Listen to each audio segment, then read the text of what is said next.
The Lord bless you, precious family.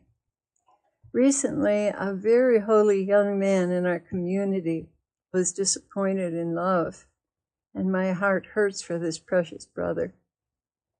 Jesus answered me.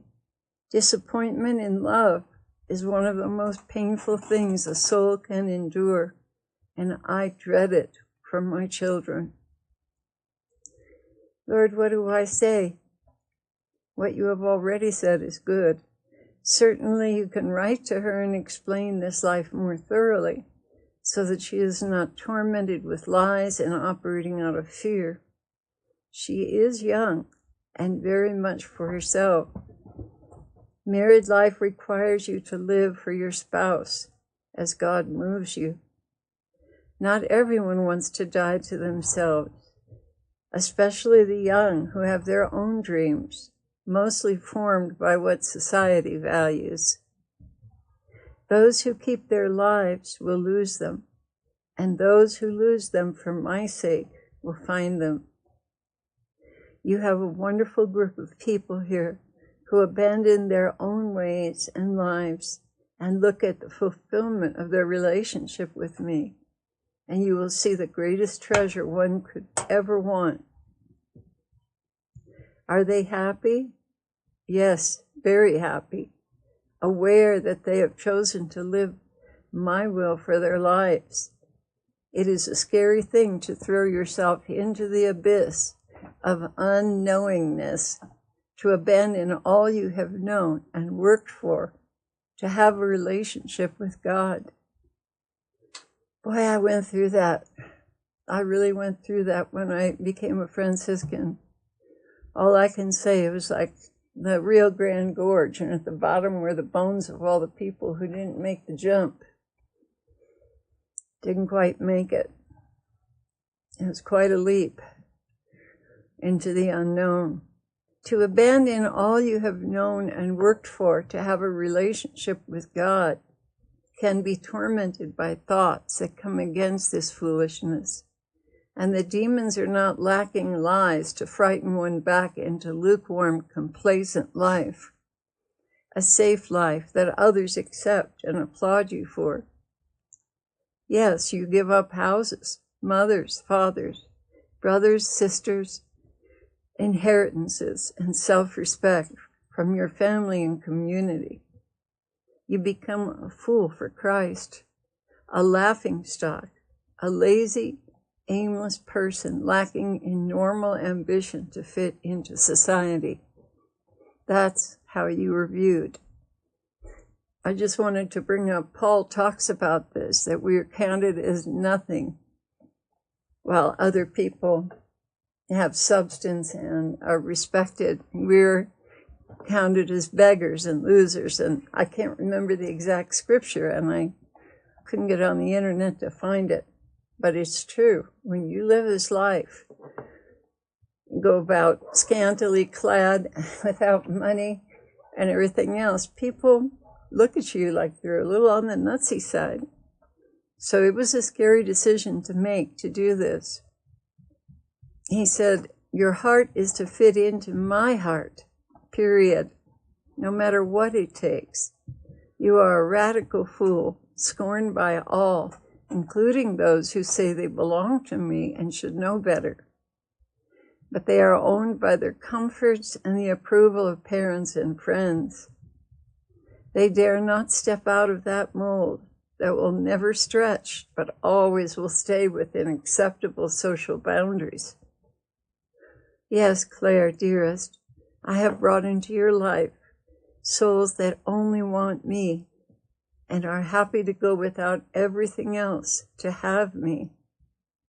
Yes, there are degrees of detachment from the world, but they have done the most radical thing they could to have me without distractions and worldly cares.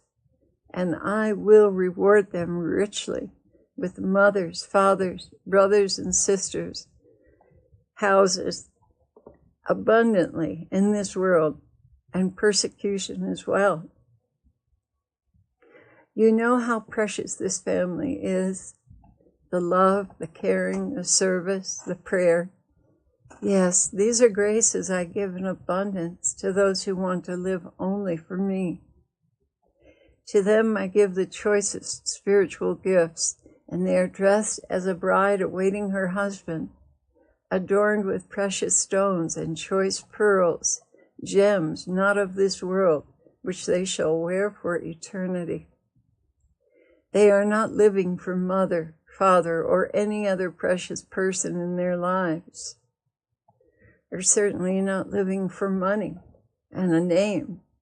They are living only for me. Shall I not adorn them with the most stunning wedding garments?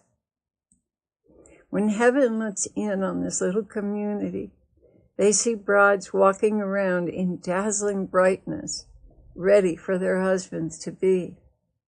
When he said that, I saw the spruce forest, dark and lush, spotted with stands of beautiful white aspens. It was nighttime, since we're living in the darkness until Christ comes to rule and reign. And walking through the forest were brides, dressed in luminescent white garments that shed light upon all the trees they passed by. Jesus continued, You do not see what those in heaven see. Your eyes are not yet open to the light that you emanate, but you shine nonetheless. All of you in your evangelical poverty are the richest among men on earth. There are none that shine as brightly as my brides. This is the reward on this earth for those who have recognized how foolish it is to live for themselves, or even worse yet, their friends and relatives. The light within them is burning and transforming them every day in preparation for heaven. But those in heaven see only the outer man burning with light, illuminating everything that is around them. The souls that have chosen me over the world shall not be yoked to those who choose to live for themselves. For those I have called to live this life in the married state, I will bring a suitable partner that also loves me more than themselves and the world. I will not give my bride to any soul who is earthbound by the opinions of men and does not love me more than themselves. I will reward them with a worthy wife, and they shall bring forth holy children. This is my promise to them. So weep not for those who say no to my invitation. They were not worthy, but you shall have one who is. That is my promise to those who love me and my holy will more than their own lives. Do not weep, but count yourselves blessed that you are not unequally yoked to a spouse who would continually choose the ways of the world and raise up worldly children. Wait for my choice, beloved ones. Wait. Period. Okay, that's the end of that message.